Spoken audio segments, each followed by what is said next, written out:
It's just one night with my CEO, she said. Okay, I replied. She smiled, thinking I was weak. I smiled, knowing I'd already made the first call. 3 days later, her fantasy became a $400 million corporate disaster. Her CEO screamed one question. Who is your husband? My name is Warren Blake. I'm 45 years old, and I've spent the last decade building a career as a compliance consultant. It's not glamorous work. Most people's eyes glaze over when I explain what I do. I help companies follow the rules, make sure their mergers don't violate regulations, ensure their paperwork is clean. Boring stuff. Safe stuff. The kind of work that keeps you in the background while other people make headlines. That's exactly how I liked it. My wife, Bridget, never really understood what I did. She knew I worked with legal documents and corporate structures, but the details didn't interest her. As long as the mortgage was paid and her Range Rover had gas, she was content. She worked as VP of Strategic Partnerships at Cortex Solutions, a growing fintech startup in Denver. She was good at her job too. Confident, ambitious, the kind of woman who walked into a room and owned it. We met 11 years ago, shortly after her divorce. She had 2 kids from her first marriage. Harper was 6 then, Logan was just 2. Their biological father took off to California and barely sent child support. I stepped in, became the dad they needed, coached Logan's little league team, helped Harper with her algebra homework, taught them both how to ride bikes in the park near our house. I thought we had something real. Then came that dinner at Maggiano's. Tuesday night, mid-September. She ordered the salmon, I got the ribeye. We were halfway through the bottle of Chardonnay when she set down her fork and looked at me with this strange expression. Not guilt, not nervousness. Something closer to excitement. Warren, I need to talk to you about something, Bridget said, her voice steady. I wiped my mouth with a napkin and waited. There's this opportunity that's come up, she continued, swirling her wine. Something I've been thinking about for a while now. Okay, I replied, still not seeing where this was headed. She leaned forward slightly, her eyes bright. You know Preston Knight, my CEO? I nodded. I met him twice at company events. Tall guy, silver hair, expensive suits. The kind of executive who spoke in sound bites and firm handshakes. He's interested in me, she said simply. And I'm interested in him. It's just physical, Warren. Just one night. He's been my fantasy for years, and he finally made it clear he feels the same way. The restaurant noise faded into white static. I stared at her, waiting for the punchline, the laugh, something to indicate this was a joke. It's just one night with my CEO, she pressed on. He's my fantasy. I'm not asking for a divorce or anything dramatic. Just one night to get it out of my system. I set my fork down carefully. My hands were steady. My voice was calm when I spoke. Okay, I said. She blinked. Okay. Yes. Okay. That wasn't the reaction she expected. She wanted drama, an argument, maybe even permission to play the victim when I exploded. But I gave her nothing. Just that one word. We finished dinner in near silence. She kept glancing at me, tried to read my face. I ate my steak methodically, drank my water, asked the waiter for the check. On the drive home, she tried again. You're really okay with this? You've made your decision. I replied evenly, my eyes on the road. What else is there to say? She didn't know that I'd already started making calls before we even left the parking lot. The first one went to an old colleague who specialized in corporate investigations. The second went to my offshore account manager. Bridget thought my silence was weakness. She had no idea it was preparation. I woke up at 5:30, same as always. Bridget was still asleep, turned away from me under the covers. I showered, shaved, put on my usual gray suit and blue tie. Everything routine, everything normal. That was the key. Let her think nothing had changed. By 6:15, I was in my home office with the door closed. My contact, Dennis, had already sent 3 emails overnight. He worked fast, which was why I kept him on retainer for situations like this. Not that I'd ever imagined using him for something this personal. The first email contained preliminary corporate filings for Cortex Solutions and their pending merger with Sterling Financial Group. The deal was worth roughly $400 million and had been in the works for 8 months. Bridget had mentioned it casually over the past few months, proud of her role in the negotiations. The second email was more interesting. Dennis had pulled the board composition for both companies, along with their disclosure requirements. There it was, buried in the compliance documents. Any personal relationship between executive leadership during merger negotiations had to be reported to the board within 10 business days. Bridget hadn't reported anything. Neither had Preston Knight. That was their first mistake. The third email contained something I hadn't asked for, but appreciated anyway. Dennis had done a background sweep on Preston Knight. Married for 26 years, 3 grown children, member of 2 country clubs, sitting board member for a local charity. The kind of man who built his reputation on family values and ethical leadership. The kind of man who had everything to lose. I printed the documents, filed them in a locked drawer, and deleted the emails. By 7 o'clock, I was drinking coffee in the kitchen when Harper came downstairs, backpack slung over one shoulder. "Morning, Dad," she said, grabbing a granola bar from the pantry. "Morning, sweetheart. Ready for that chemistry test?" Harper made a face. "As ready as I'll ever be. You're still picking me up after soccer practice, right?" "Wouldn't miss it," I assured her. She smiled, gave me a quick hug, and headed out the door. Logan appeared a few minutes later, still half asleep, his hair sticking up in 3 different directions. "Why do mornings exist?" he grumbled, pouring himself cereal. "One of life's great mysteries," I replied, ruffling his hair. Bridget finally emerged around 7:30, wearing her power suit and heels. She moved through the kitchen with practiced efficiency, pouring coffee into her travel mug. "I've got an early meeting," she announced, not quite looking at me. "Have a good day," I said evenly. She hesitated at the door, turned back. "Warren, about last night. You said what you needed to say." I interrupted gently. "No need to revisit it." Relief washed over her face. She nodded, grabbed her keys, and left. I waited until her car pulled out of the driveway. Then I made another call, this one to a corporate attorney I'd worked with on 3 previous cases. We had an appointment scheduled for tomorrow morning. Bridget thought she was in control of the situation. She was about to learn otherwise. 3 days later, everything changed. I was in my office downtown, reviewing compliance documents for a pharmaceutical client, when my phone buzzed with a text from Harper. "Dad, Mom's freaking out. She won't stop crying. What's going on?" I checked the time. 9:40 in the morning. Bridget should have been at work. Before I could respond, my phone rang.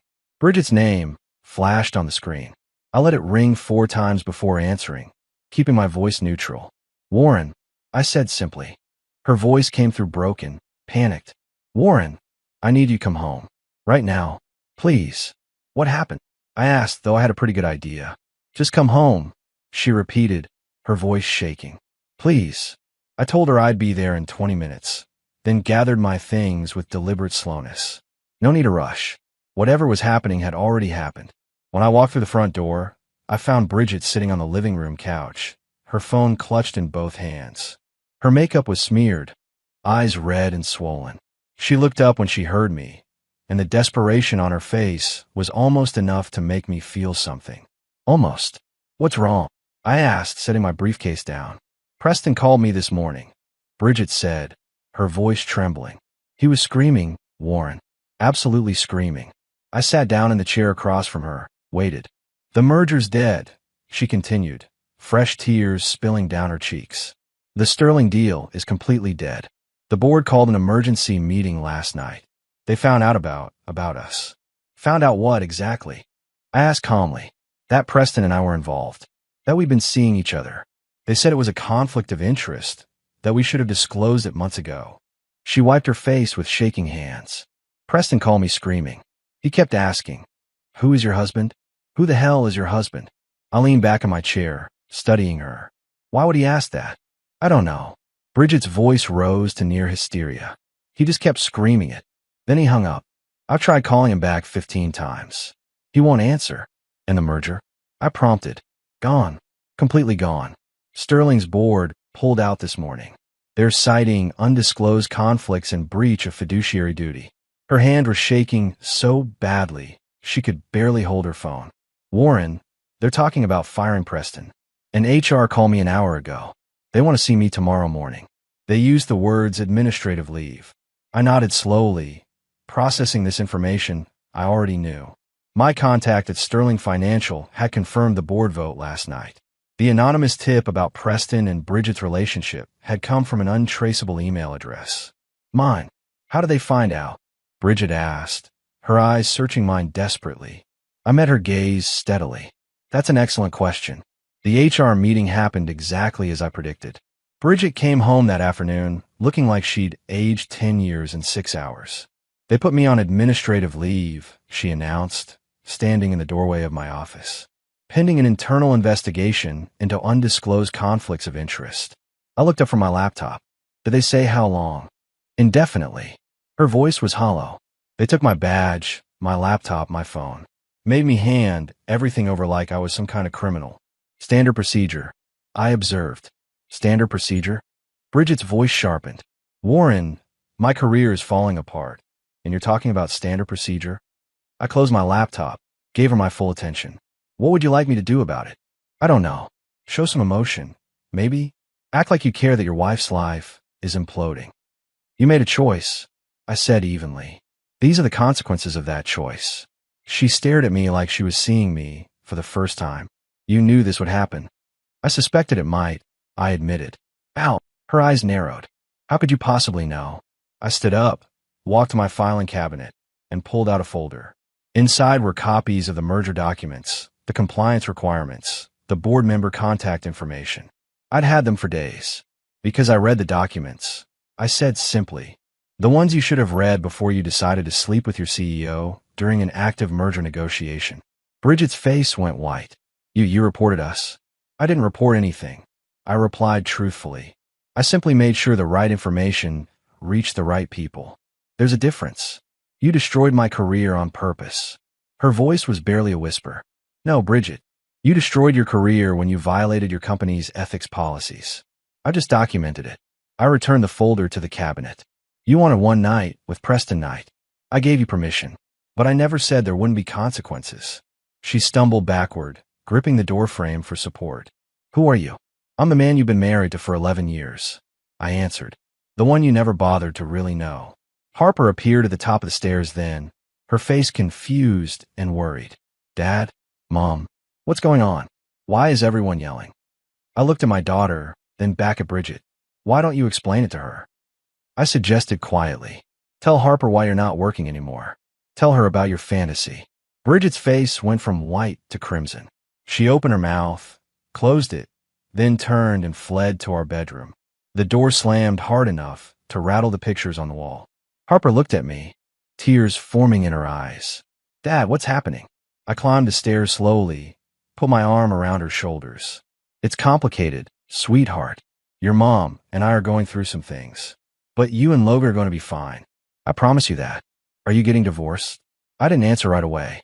The truth was, I'd already contacted a divorce attorney.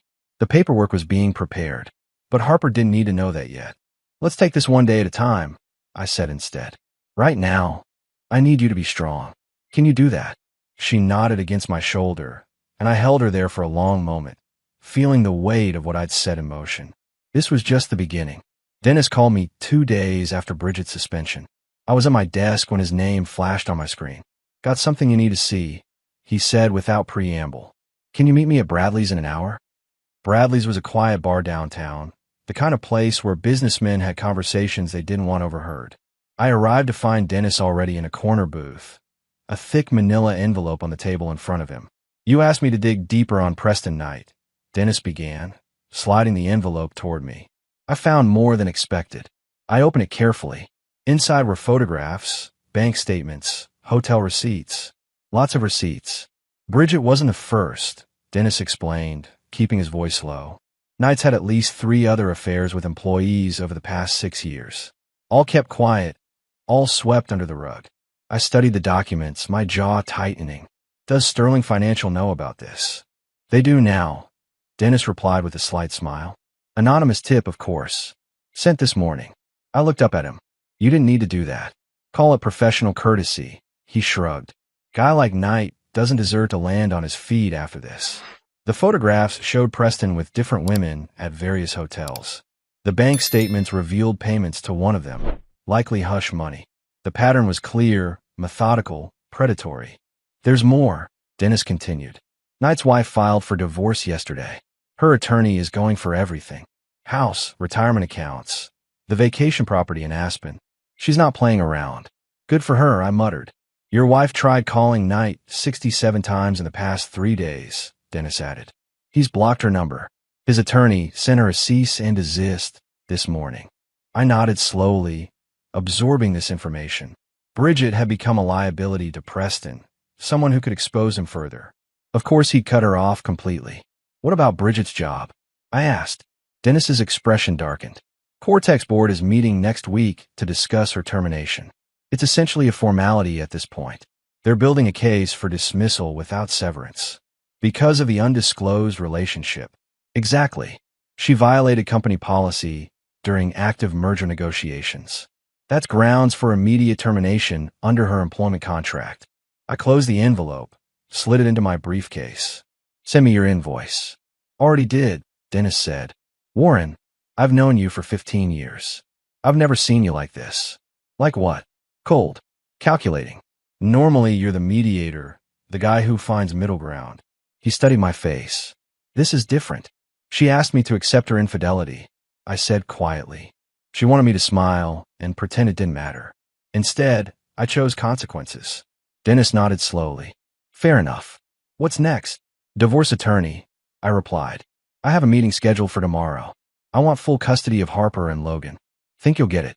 Bridget destroyed her career through ethical violations and an extramarital affair. I'm the stable parent, the one who's been raising her kids for 11 years. I met his eyes. Yes, I'll get it. We shook hands and I left, driving home with the envelope burning a hole in my briefcase. When I arrived, Harper was sitting on the front porch steps, her arms wrapped around her knees. Dad, can we talk? She asked quietly. I sat down beside her. Of course, sweetheart. Mom won't come out of her room, Harper said, her voice small. She's been crying for 2 days straight. Logan keeps asking me what's wrong, and I don't know what to tell him. I put my arm around her shoulders. Tell him the truth. His mom made some mistakes, and now she's dealing with the consequences. Harper looked at me, her eyes too old for 17. Did she cheat on you? The direct question caught me off guard, but I'd promised myself no more lies. Yes, I said simply. Harper nodded, fresh tears sliding down her cheeks. I heard you arguing. I heard her say something about Preston Knight. She wiped her face angrily. How could she do that to you? After everything you've done for us. People make choices, I said carefully. Sometimes those choices hurt the people who love them. I'm so angry at her, Harper whispered. I know, I replied. So am I. The divorce papers arrived at the house on a Thursday afternoon. I'd had them delivered directly. No courtesy warning. Bridget opened the door to find a process server holding a clipboard. I watched from my office window as she signed for the envelope, her hands shaking. She stood on the porch for a long moment, just staring at it, before finally coming back inside. She found me in my office, the envelope clutched in her white-knuckled grip. Divorce papers?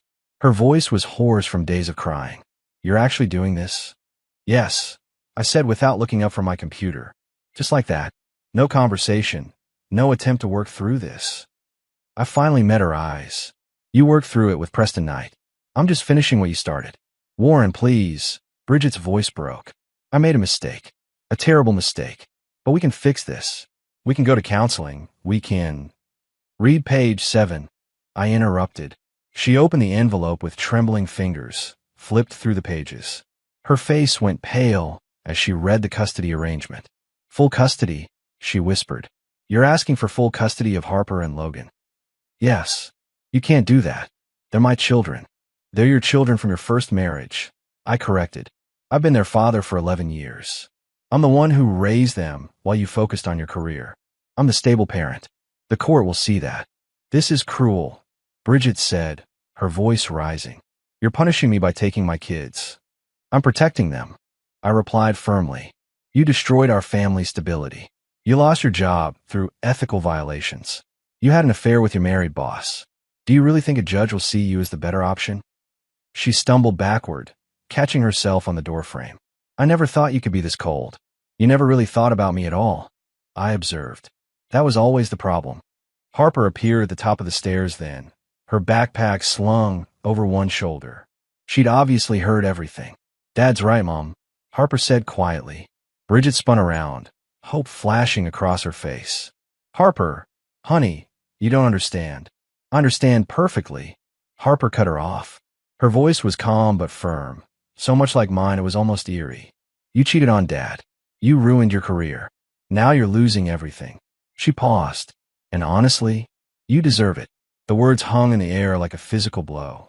Bridget's face collapsed, tears streaming down her cheeks. Harper, please, Bridget begged. Don't take a side. I'm your mother. You stopped acting like my mother when you decided your fantasy was more important than our family, Harper replied. She walked down the stairs past Bridget without another glance. Dad, I'm ready to go. Soccer practice starts in 20 minutes. I stood up, grabbed my keys. Let's go.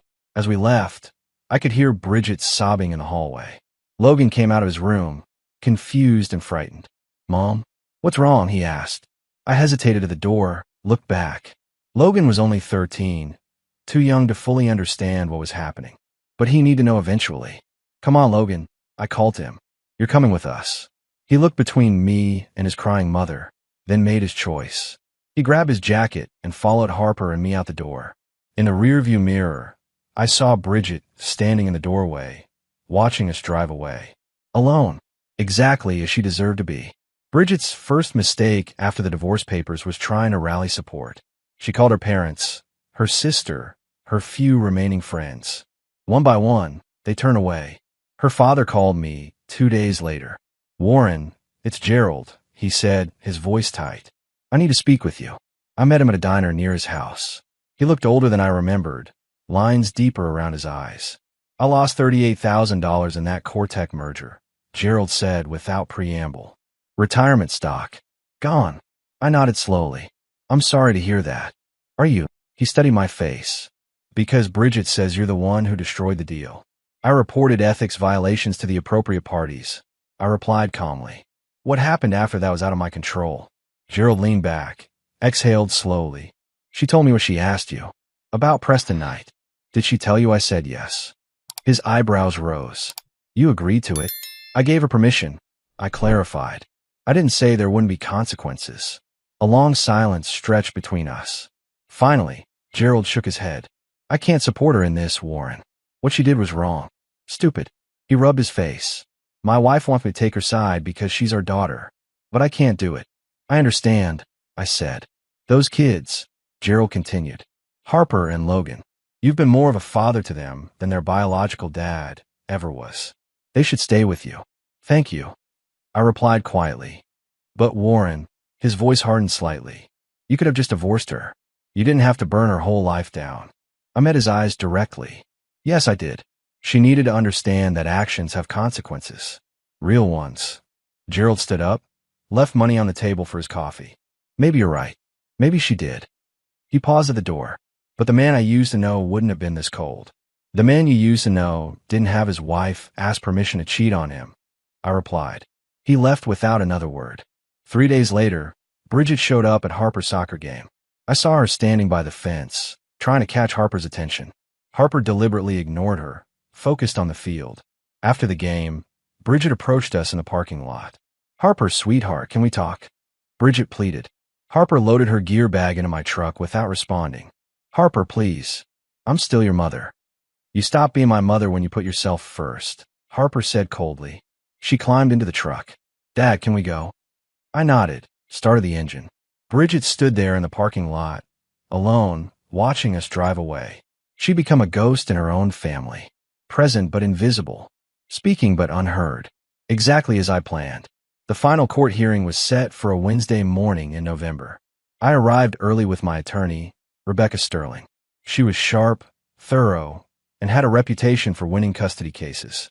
Bridget showed up with a court-appointed attorney. She couldn't afford private representation anymore. The judge, a stern woman named Patricia Holmes, reviewed the case files for 10 minutes before speaking. This is a custody hearing for Harper Blake, age 17, and Logan Blake, age 13, Judge Holmes began. Both children from Mrs. Blake's previous marriage. Mr. Warren Blake seeks full custody. Rebecca stood. Your Honor, Mr. Blake has been the primary caregiver for these children for 11 years. He has maintained stable employment, stable housing, and has been present for all major life events. Meanwhile, Mrs. Blake lost her employment due to ethical violations and engaged in an extramarital affair during her marriage. Bridget's attorney tried to object, but the judge waved him off. I've read the testimony from Harper Blake. Judge Holmes continued. She's expressed a clear preference to live with Mr. Blake. At 17, her opinion carries significant weight. Your Honor, she's been influenced. Bridget's attorney started. She's been truthful. The judge interrupted. I've also reviewed the school records, medical records, and character statements. Mr. Blake has been the consistent parent throughout these children's lives. I sat quietly, hands folded, watching the proceedings unfold exactly as Rebecca had predicted. Logan Blake is younger, Judge Holmes continued, but his therapist's report indicates he feels more secure with Mr. Blake. The pattern is clear. Bridget was crying silently, her shoulders shaking. Therefore, I'm granting primary custody of both children to Warren Blake, the judge declared. Mrs. Blake will have supervised visitation every other weekend, pending review in 6 months. The gavel came down. Just like that, it was over. Bridget collapsed in her chair, her attorney trying to console her. I stood, shook Rebecca's hand, and walked out of the courtroom. Harper and Logan were waiting in the hallway with my sister. Well, Harper asked anxiously. You're staying with me, I said simply. She threw her arms around me, and Logan joined the embrace. Behind us, I heard Bridget's wailing echo down the courthouse hallway. I felt nothing. No satisfaction, no regret, no guilt. Just the quiet certainty that justice had been served. Preston Knight's fall was spectacular and public. The news broke 3 weeks after the custody hearing. His wife's divorce attorney had leaked documents to the press, evidence of multiple affairs, misuse of company funds, harassment settlements paid with corporate money. Cortex board terminated him without severance. Sterling Financial sued him personally for breach of contract. His country club membership was revoked. 3 charities removed him from their boards.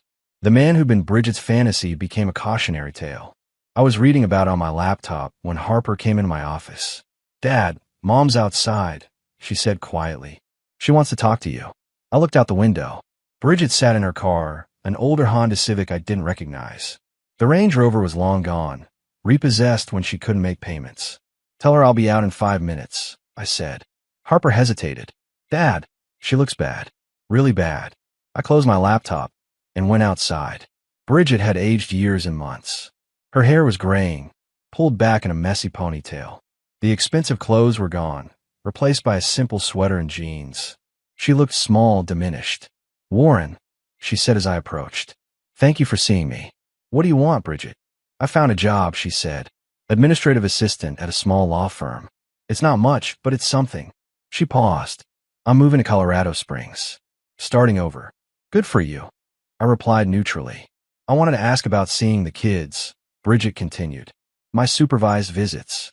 I know I only get every other weekend, but maybe we could arrange something more flexible. That's between you and your children, I said. If they want to see you, I won't stop them, but I won't force them either. Her face crumpled slightly. Harper won't return my calls. Logan blocked my number. Can you blame them? No, she whispered. I can't. She looked at me then, really looked at me. I'm sorry, Warren. For everything. For what I asked, for what I did. I threw away something real for something that was never real at all. Yes, you did. I agreed. Do you think they'll ever forgive me? Maybe, I said honestly. But that's not my decision to make. You destroyed their trust. You'll have to rebuild it yourself. If you even can. Bridget nodded, wiping her eyes. I deserve that. Yes, you do. She started to get back in her car, then stopped. For what it's worth, you were a better father to them than I was a mother. They're lucky to have you. I didn't respond. She drove away slowly, and I watched until her car disappeared around the corner. Harper joined me on the porch. Is she really leaving? Looks like it, I confirmed. Good, Harper said firmly. Then, more quietly, do you think I should call her? Eventually, I put my arm around her shoulders. That's your choice, sweetheart. Nobody else's. She nodded, leaning against me. Thanks, Dad. For what? For protecting us, Harper said simply. 10 months later, life had settled into a comfortable rhythm. Harper graduated high school with honors. I sat in the audience, watching her accept her diploma, feeling pride swell in my chest. Bridget wasn't there. Harper had invited her, but she declined, said it would be too awkward. Logan made the varsity baseball team as a freshman. I coached his games from the stands, yelling encouragement when he struck out a batter, groaning when he missed a catch. We'd become a tight unit, the three of us. Movie nights on Fridays, breakfast together on Sundays, homework at the kitchen table. Simple routines that meant everything. I'd also started seeing someone. Her name was Claire, a teacher at Logan's school. We'd met at a parent-teacher conference. She was kind, patient, genuinely interested in my work. The opposite of Bridget in every way. Harper approved. She's good for you, Dad. You smile more. I smile plenty, I protested. No, you don't, Logan chimed in. You're like a robot most of the time. But with Claire, you're actually human. I laughed, ruffled his hair. Thanks for that. One evening, as I was putting away dishes, my phone buzzed. A text from an unknown number. I saw Harper's graduation photos on Facebook. She looks beautiful. I'm proud of her. Tell her that for me. I recognized Bridget's new number. I'd blocked her old one at Harper's request. I showed the message to Harper. She read it. Her expression unreadable. What do you want to do? I asked. Harper took a deep breath. Tell her thank you. And tell her maybe we can talk. Eventually. But not yet. I sent the message. 3 dots appeared, then vanished. Then, thank you. I understand. I'll wait. Harper handed my phone back. I'm not ready to forgive her. You don't have to be, I assured her. But maybe someday, she added quietly. Maybe, I agreed. That night, after the kids were in bed, I sat on the back porch with a beer, looking up at the stars. 11 months ago, my wife had asked me for permission to destroy our marriage. I'd said yes, and then I'd made sure she understood what yes really meant. Some people would call what I did cruel, cold, calculated revenge. I called it justice. Bridget had wanted one night with her fantasy. She got it, and she lost everything else in the process. Meanwhile, I had my kids, my career, my integrity, and a future with someone who actually valued me. I'd won. Completely. Totally. Absolutely. And I'd sleep just fine tonight.